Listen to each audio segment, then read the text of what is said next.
Hey, thanks so much for being my friend and joining me on okay, sorry guys. Thanks so much for being my friend and joining me on my channel. Oh my gosh. Okay, so I'm about to go to my bed, but I'm like, let's watch some funny videos before I went to my bed. Before I get to my bed, let's watch something funny. So I put on these Lugawou videos because I don't know why, but like it's not funny like haha, but it's like funny like what? Like I don't know. You'll see. Let's listen to these stories together and see. Because it's not like funny haha, but like some of the videos just make me crack up. Let's watch these videos together. So what is a Lugawou? I always get this question, even though I've explained it many, many times, but I understand that I have a lot of new followers, and so I'm going to explain it again and also open this package. So a Lugawou is basically somebody that does voodoo and somebody that can shapeshift. So I guess you could call it like a shapeshifter. So a Lugawou is somebody that, you know, can turn into a cat, they can turn into a dog. This is one pretty young, very pretty. Oh my gosh. Blizzy, you're pretty, yo.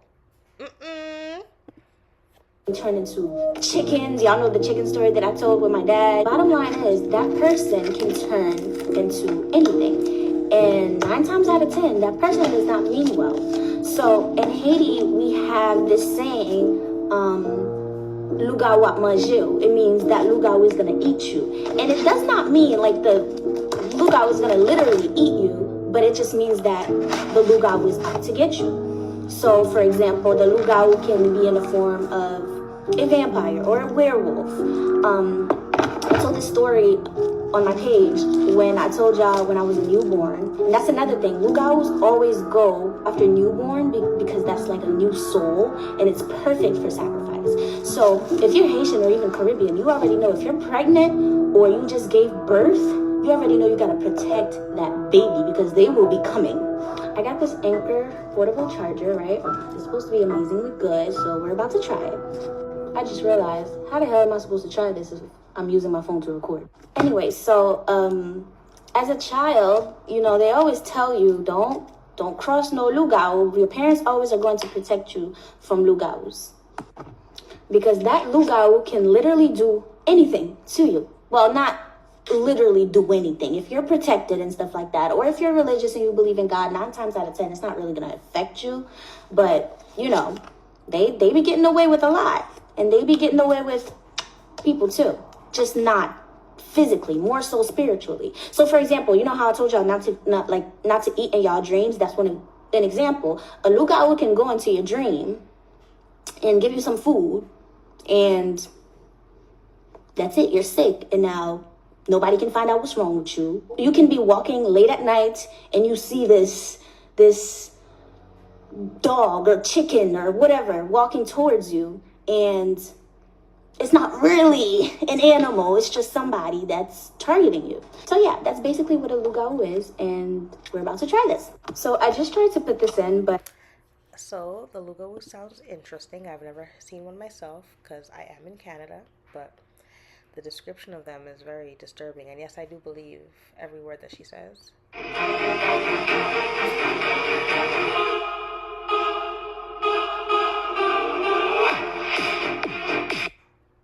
Welcome back to. It's probably AI. Boys,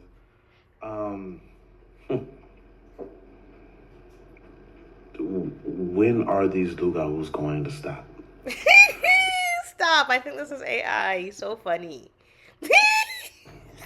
Matt Caldwell said, I cut the hair around my dog's eyes because it was getting long and blocking his vision. So now, what does it mean when my dog looks at me like this? Matt. This is a filter. Well, I don't know if it's a filter, but this isn't. I'm so sorry. Like, I just can't. This can't be real. This look. What? Welcome to the Lugawou series, Matt. You see this dog right here? As soon as you cut his hair, look at his face. He's looking at you that way because his identity has been revealed. Look at you. He's looking at you like A grown man in his 40s said, why you gotta do this to me? I was just trying to not pay bills, mind my business. Now I gotta go back to working my 9 to 5.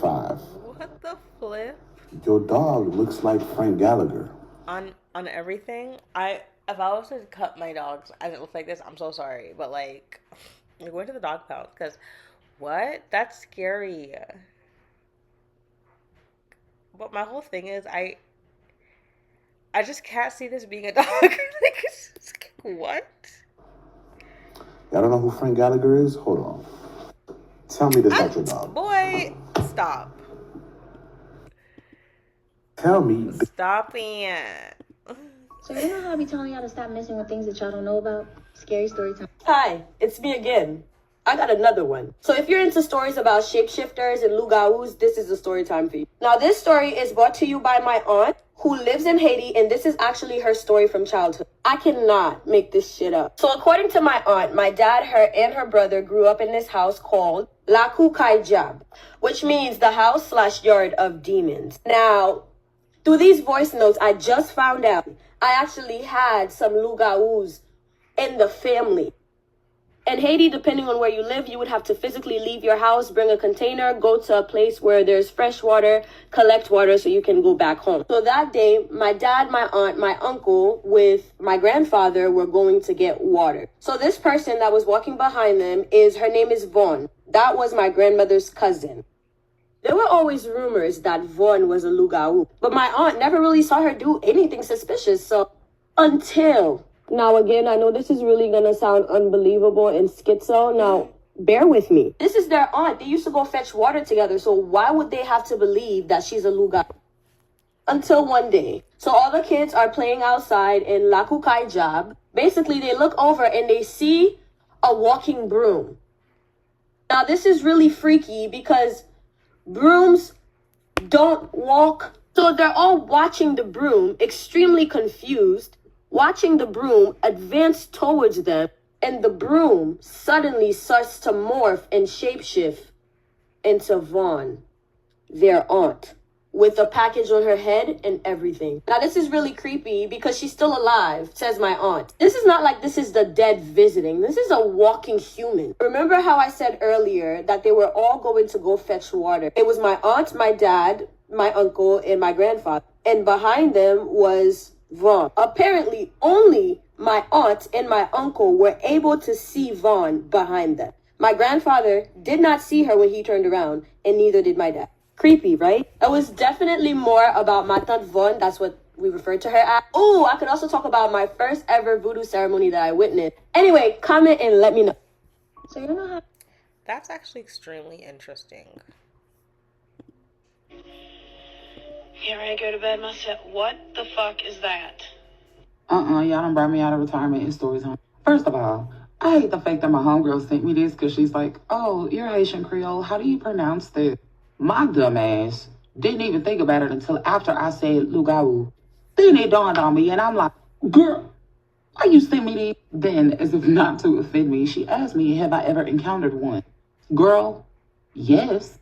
And this is why it's story time. So for all of the Haitians, all of the Creoles, all of the mutts like me who are Haitian Creole, or if you ever came from Pan-African descent, if you are descent from an islander, or hell, if you even lived in Louisiana, you know what a Lugawou is. In the Appalachia or just Native American, I think that they call them like skinwalkers. A Lugawou is a shapeshifter. Some believe that it's a witch and they take babies and children's souls and they deteriorate very rapidly.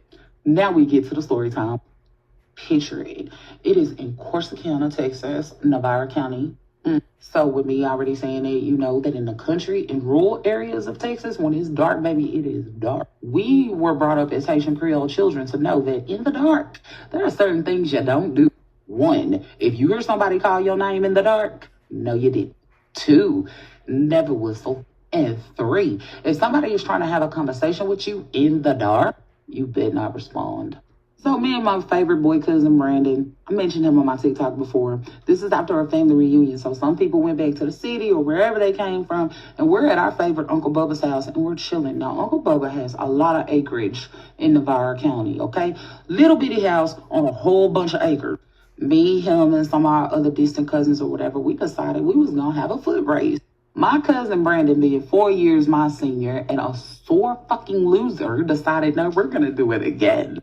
All the other cousins is like, man, nah, we going in the house. It's hot out here. This fool took off his shoes because he didn't want to get them messed up. Now, my auntie had bought him some brand new Reeboks, okay, that she had on layaway, so he knew he did not crease them, get them dirty, not even scuff them. I had on sandals, so I was perfectly fine. I love her accent. Now it's getting dark. We need to go in the house. It was already spooky enough to be at Uncle Bubba's house because, like I said, little house, a lot of land. I don't want to be outside in the dark. I don't even like the dark. This fool can't find his shoes. And who does he commission to help him find them brand new Reebok? Now, we done walked up and down the train tracks near Uncle Bubba's house, which we was never supposed to do because, for whatever reason, we done walked up and down the street. Now we have to go into the field across the street from Uncle Bubba's house, which that land he owned as well. At this point, we're looking and we're about a whole city block away from the house. Now, mathematically speaking, at 10 years old, I'm like, wait a minute, ain't no way that you took off both of them shoes and threw them this daggone far into the field. No, sir. I get fed up. I'm tired. I'm going to walk back to the house because you're just going to have to take that whooping from Amy, okay? We are past dusk. The sun is below the land. It is just about dark enough for us not to be able to see where the hell we going. Oh, he's huffing and puffing, walking behind me, and all of a sudden we hear while he's talking, come here.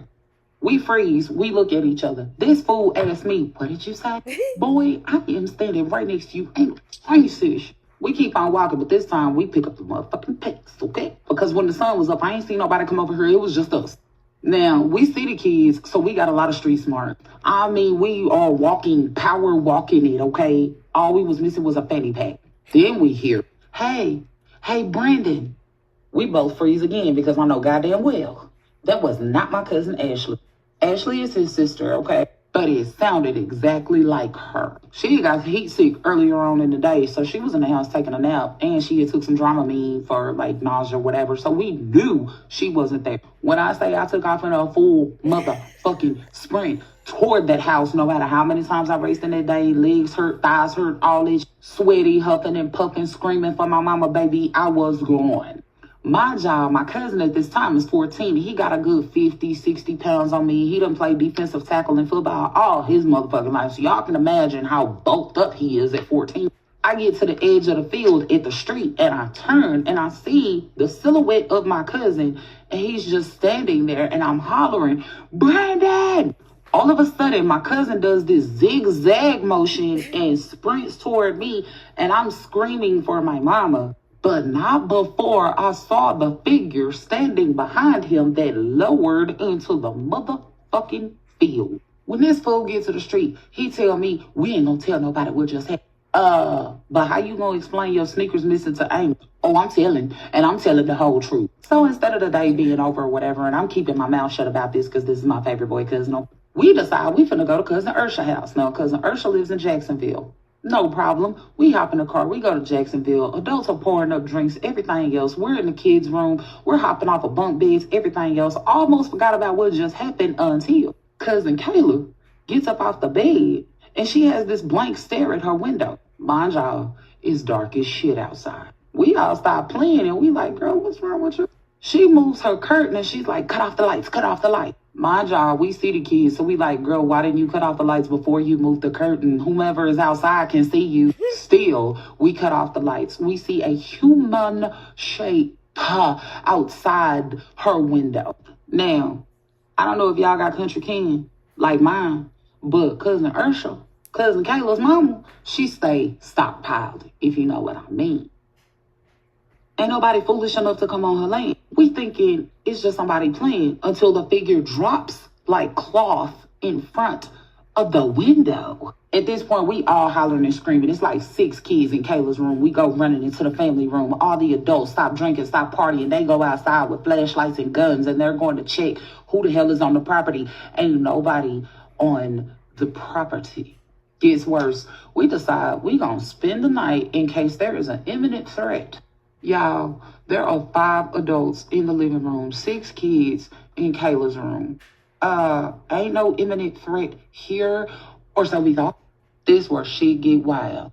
Now, it's 2 kids on the floor. I don't remember who was on the floor, but I distinctively remember Cousin Dwayne and Cousin Brandon on the bottom bunk. Me, Kayla, and Ashley, we were on the top bunk. And one of the teenagers or whatever, I counted them as an adult, but whatever, they're on the floor with another one of our cousins. I can't remember which cousin was on the floor, but whatever. We hear rustling. And we're like, man, stop that. It's like 2, 3 o'clock in the morning. Like, stop. Don't do that. All of a sudden, Cousin Dwayne goes, stop pulling my leg. Cousin Brandon wakes up and is like, bro, I ain't pulling your leg at all. Which was true, because Cousin Brandon was laying on his side. Cousin Dwayne was laying, like, on his back. But Cousin Brandon is not facing Dwayne. So how am I pulling your leg and I'm not even facing you? So, of course, the teenager in the room, she wakes up. She's like, y'all stop playing. Out of nowhere, in the middle of her saying playing, we hear, come here. Me and Ashley raised the fuck up off that top bunk. Like, did y'all hear that? Only person still asleep is Kayla. How the hell Kayla slept through all of this? We don't know. We hear it again, and it's louder, and it sounds like it's coming from outside that window. So the teenager in the room says, I'll be right back. We can hear my auntie having a conversation with somebody in the living room, and the TV is still on, so we know they ain't sleep, even though they jicky. This motherfucker crawls out the room, goes to get an adult. Floodlights come on outside the room. Ain't nobody there. All I could hear was my Creole auntie going, oh, hell no, we going back to the city. Now, here we are at 3 o'clock in the morning, piling up in my mama's Lumina. Chevy Lumina, okay? Yes, I just dated us. And we headed back to Dallas because all of that was too much. But we, as Haitian and Creole children, knew what the Lugawou wanted. And it wanted us. And it wanted our spirit. It wanted our livelihood. And it just wasn't gonna get it. And in closing, don't be sending me no weird shit. I'm not the friend that's supposed to know all the weird ass shit like that. Hell. Listen, that was so freaking interesting. Oh my god. But you know that last girl, her story reminds me of this random ghost, I guess. Because I don't know, I don't think this was a Lugawou, but I remember when we were coming home from church, right? And well, I wasn't going home. I was from my grandma. I was like staying over at their house. So in the building, my grandma lived on the third floor, and my dad lived on the 4th or the 2nd floor. Yeah, he lived on the 2nd floor, and she lived on the 3rd floor. So sorry, it was just hard for me to remember because they just recently moved floors. I don't know, this whole thing. So anyways, so she was on the 3rd and he was on the 2nd, but they were like right underneath each other, right? Like literally directly underneath each other. So I remember coming home from church one night and we were all outside. It was me, my younger brother, my kids, my grandmother, and my grandfather. Okay, we're taking our time because, you know, they have their walker and stuff.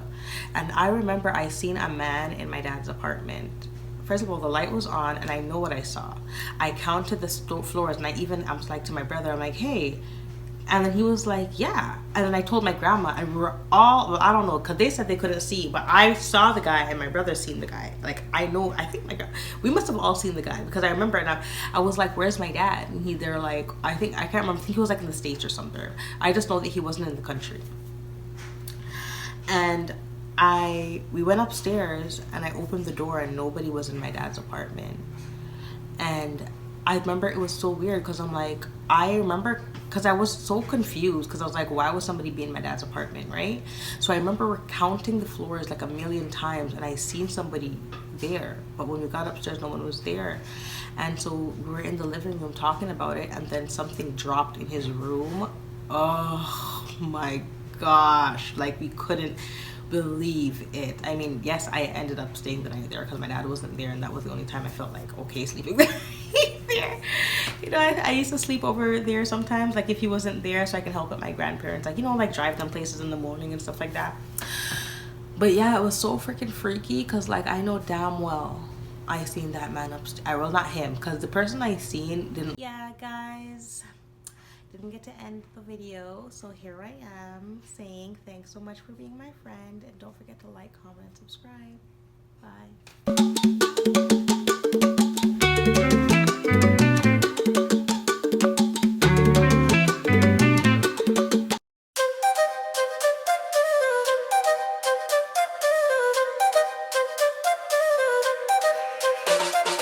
In the forest deep and green, fairies dance like shadows seen.